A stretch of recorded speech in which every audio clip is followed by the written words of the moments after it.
Olá, estamos em mais um programa Evidências, um programa em busca de fatos que confirmem a veracidade histórica da Bíblia Sagrada e ainda nos ajudam a compreender melhor o ambiente e os tempos em que aqueles maravilhosos acontecimentos tiveram lugar na história da humanidade.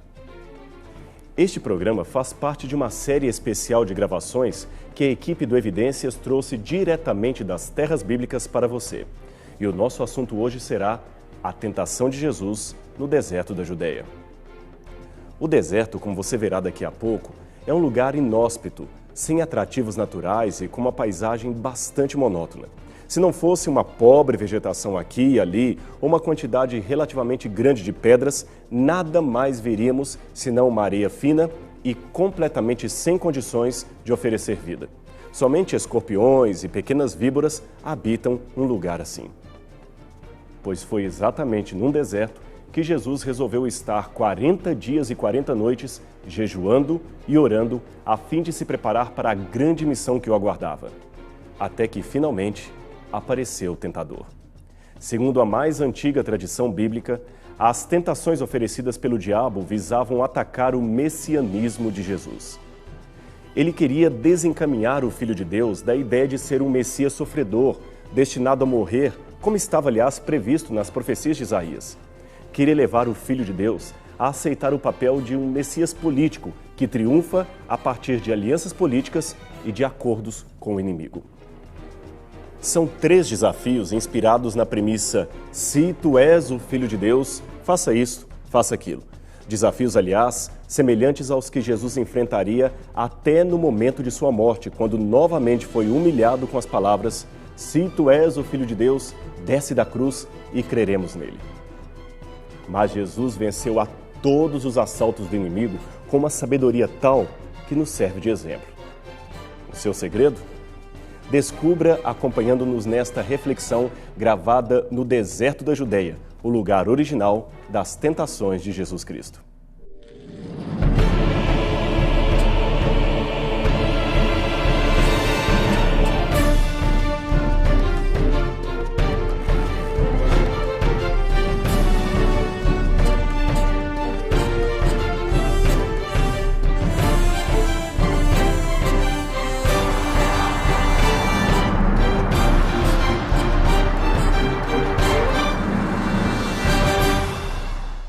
Então veio Jesus da Galiléia ter com João junto do Jordão para ser batizado por ele.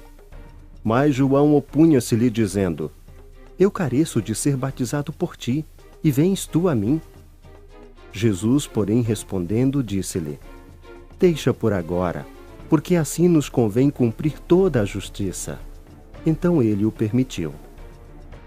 E sendo Jesus batizado, saiu logo da água, e eis que se lhe abriram os céus, e viu o Espírito de Deus descendo como pomba e vindo sobre ele. E eis que uma voz dos céus dizia: Este é o meu Filho amado, em quem me comprazo. Então foi conduzido Jesus pelo Espírito ao deserto, para ser tentado pelo diabo. Nós estamos agora no deserto da Judeia, para onde Jesus caminhou depois de ter sido batizado por João no Rio Jordão. A temperatura aqui está bastante quente, nós devemos estar com mais de 40 graus. É verão e dá para ter uma ideia do que Jesus passou naqueles 40 dias em que aqui esteve, jejuando e se preparando para a sua grande missão. A Bíblia diz que, aqui está pelo menos escrito assim, em Mateus capítulo 4, versículos 1 em diante: a seguir, foi Jesus levado pelo Espírito ao deserto para ser tentado pelo diabo. Existe um problema com a tradução em português aqui, a maioria das versões modernas. Jesus não foi para o deserto para ser tentado pelo diabo. O original grego dá a entender que Jesus foi para o deserto sob o Espírito Santo de Deus e veio a estar sob o diabo. O que isso significa? Significa desapontamento, decepção, uma situação para a qual Jesus não estava preparado. É interessante que em toda a Bíblia, o deserto sempre é um lugar especial de encontro com Deus. O deserto sempre é um lugar de preparação daquelas pessoas que estão seguindo para uma missão importante dada por Deus. Por exemplo, Abraão, quando foi começar a sua jornada, passou pelo deserto. Moisés passou pelo deserto. O povo de Israel, Antes de entrar, é claro, na Terra Prometida, também caminhou 40 anos pelo deserto. Paulo, antes de começar a sua missão de pregar o Evangelho, passou alguns anos no deserto da Arábia, se preparando. Até a igreja de Apocalipse, capítulo 12, também passa 1260 dias proféticos no deserto antes de entrar na Nova Jerusalém. Jesus também não poderia ser diferente. Antes de começar a sua missão, ele passa pelo deserto. Uma vez eu perguntei aqui em Israel a um rabino por que vocês chamam o deserto de Midavar. Midavar é um dos nomes que eles escolhem para denominar esta localidade. O curioso é que Midavar, por isso eu fiz a pergunta a ele, significa lugar da palavra, encontro com a palavra, alguma coisa assim. Sabe qual foi a resposta que ele me deu? É que o deserto é o único lugar silencioso bastante para ouvir a palavra de Deus. Agora imagine Jesus caminhando por essas terras. Hoje aqui nós temos o chamado Monte da Quarentena, que é um sítio que tradicionalmente as pessoas aplicam ao episódio da tentação de Cristo no deserto. Daí o nome Monte da Quarentena, ou seja, dos 40 dias que Jesus jejuou aqui e foi tentado pelo diabo. O edifício que está logo acima na montanha foi construído no século XIV, mas foi reconstruído no século XVI. Portanto, é bastante antigo, mas não é tão antigo quanto os tempos de Cristo. É difícil falar com precisão em que lugar exato deste vasto deserto Jesus esteve quando foi tentado pelo diabo. O fato é que tudo ocorreu em algum canto aqui, com bastante calor, bastante solidão, bastante privação. Não havia comida, não havia alimento saudável. Imagine Jesus durante 40 dias caminhando por essas terras. A sua veste começou a ficar cada vez mais suja, os cabelos emaranhados, desgrenhados. Jesus estava pálido, sofrendo. Segundo o livro No Deserto da Tentação, escrito por Ellen White, que aliás é uma leitura recomendável, Satanás fez de tudo para que a travessia de Jesus pelo deserto se tornasse a mais insuportável, a mais difícil possível. Ele fez com que os animais fizessem barulhos estranhos, ruídos assombrosos para colocar medo em Jesus. Durante o dia, havia o problema de enfrentar o grande calor. À noite, era o frio. Isto mesmo, frio, porque por incrível que pareça, no deserto, quando escurece, há ventos muito gélidos e a pessoa chega a sentir bastante frio porque a temperatura cai. Um dia, 2 dias, 3 dias, 4 dias, uma semana, 2, 3. No final do período da quarentena, Jesus já estava angustiado, não somente pela fome, pelo cansaço, pela privação, mas pela ausência de Deus. Onde estava agora a voz do Pai que havia dito no batismo que Ele era o seu Filho amado? Onde estava a presença do Deus Altíssimo? Tudo se foi. Onde está o amor de Deus? Talvez Jesus tenha pensado, será que eu falhei em algo? Talvez você pergunte, mas Jesus não era o Filho de Deus? Ele não era onisciente? Por que haveria de ter tamanhas dúvidas? Bem, lembremos, quando Jesus assumiu a natureza humana, Jesus veio com a qualidade de Adão antes da queda, é lógico, mas com todas as consequências do pecado que Adão e seus herdeiros tiveram depois da queda no Éden. Jesus poderia sentir frio, medo, fome, angústia. E Jesus colocou, embora não tenha perdido nenhum dos seus dons divinos, ele os colocou em suspensão, ou seja, quando ele se tornou humano, se tornou plenamente humano. De modo que durante o tempo em que Jesus esteve aqui, ele não usou a sua onisciência, ele a colocou em suspensão. Jesus teve que aprender, como qualquer criança, como a ler, escrever. Jesus teve que aprender a andar. Imagine agora que fantástica esta atitude de humildade de Deus. Um Deus que é onipotente, agora necessita aprender. Um Deus que não erra, poderia cometer erros. Jesus poderia, por exemplo, ao bater um martelo num prego, acabar errando e machucando o seu próprio dedo. Jesus poderia errar uma conta matemática. Embora o Salvador jamais tivera qualquer deslize moral, ele estava, como qualquer um de nós, sujeito aos piores fracassos. E aqui ele foi bastante tentado, nestas terras. Eu fico imaginando Jesus aqui sentindo a dor, o peso já da culpa, sentindo a solidão, a angústia, a ausência do Pai. De repente, o ambiente muda. Aparece na frente dele um anjo poderoso. Imagine a cena, brilhante, limpo, talvez, se eu posso até imaginar, com um bom odor, bem diferente da figura de Cristo. Imagine agora o contraste entre esses dois personagens, um anjo poderoso e um pobre judeu, sujo, maltrapilho, angustiado, aqui, neste lugar. E de repente, o anjo fala as palavras que estão aqui no Evangelho de Mateus. Mateus, capítulo 4, versículos 13 em diante. Então o tentador Aproximando-se, ele disse: Se tu és o Filho de Deus, manda que essas pedras se transformem em pães. Jesus, a princípio, sentiu até certo alívio. Pensou que aquele anjo havia sido realmente enviado do céu para livrá-lo do sofrimento, da angústia que ele estava passando. Quem sabe era um sinal de aprovação do Pai. E de fato, o livro Deserto da Tentação, que já fizemos menção no início, diz que Lúcifer, que era na verdade aquele anjo, falou: olha, você foi aprovado. Eu vim diretamente do céu para dizer que o Pai se congratula com a sua vitória, que tudo está acabado. Agora, se tu és o Filho de Deus, se você é o Filho de Deus, mande essas pedras transformarem-se em pães.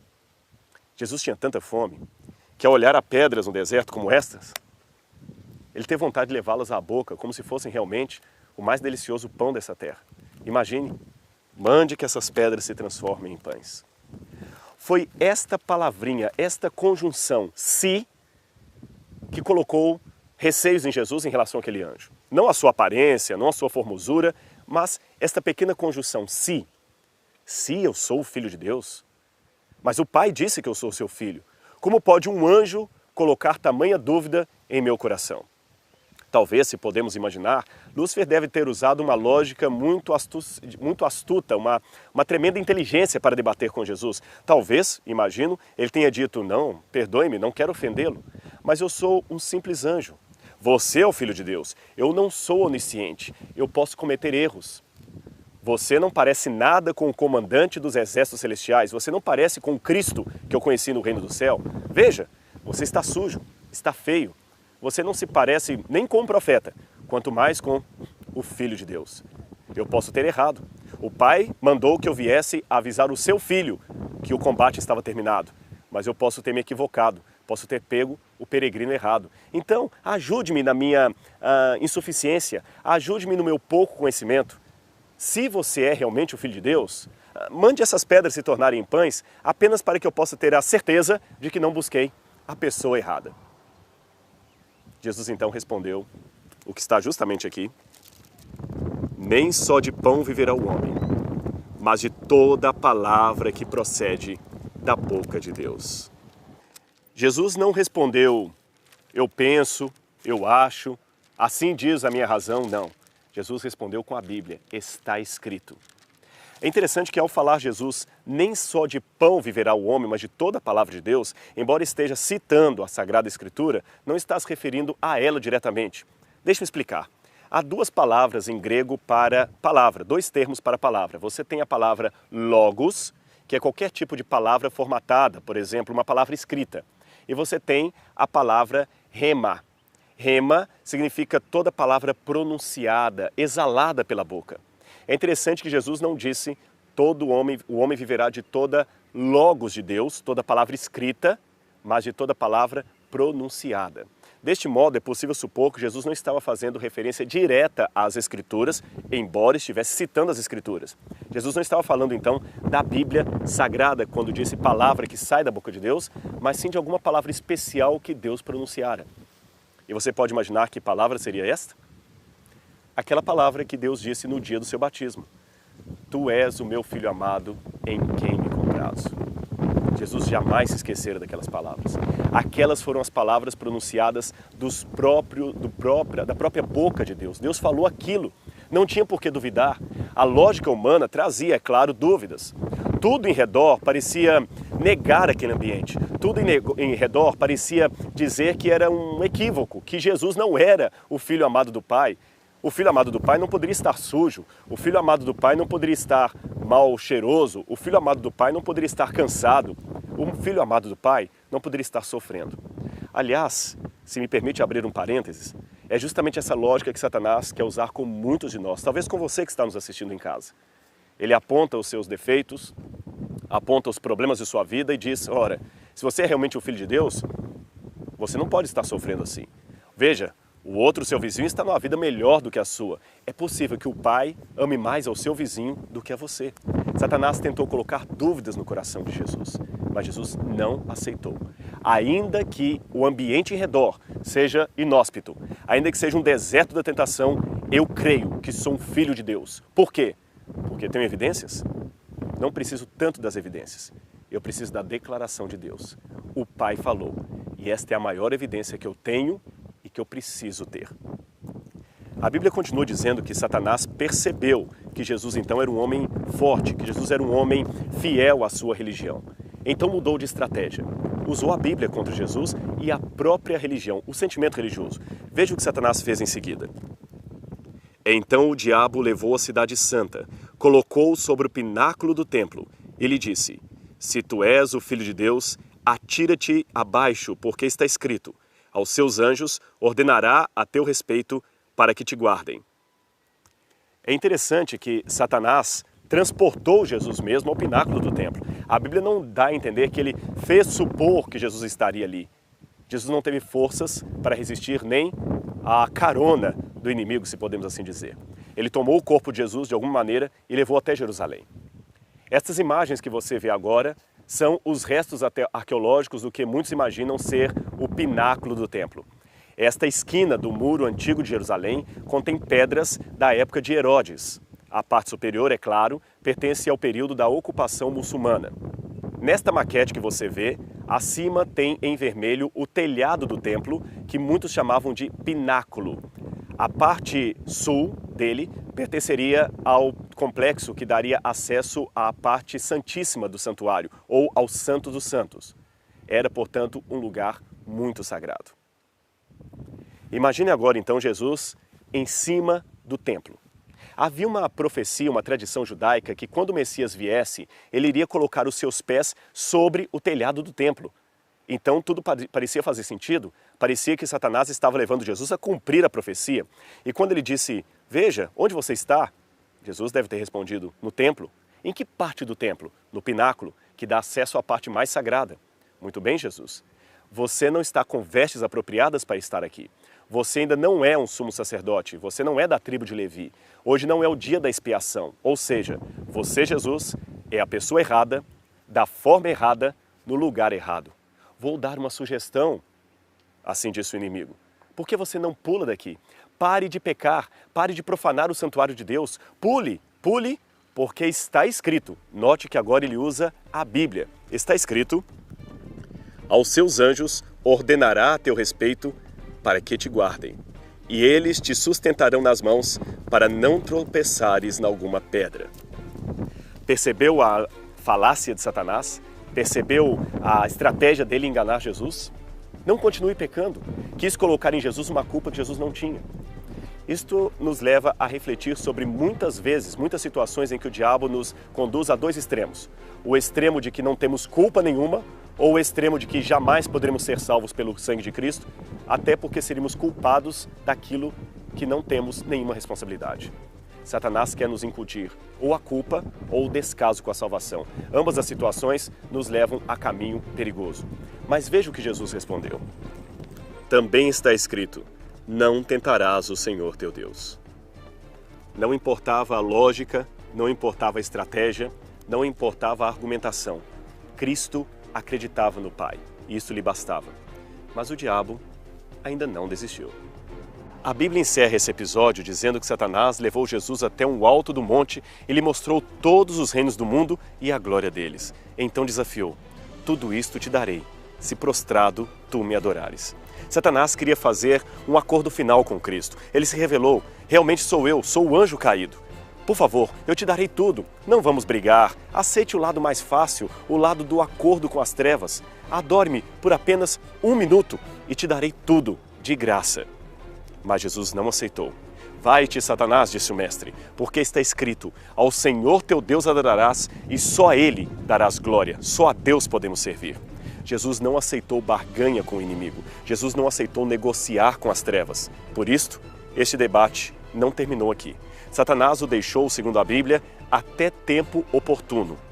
Porém, anos depois, Satanás voltou em pessoa para continuar a sua tentação a Jesus. Mas sobre esse assunto falaremos apenas no próximo programa. A gente se encontra lá.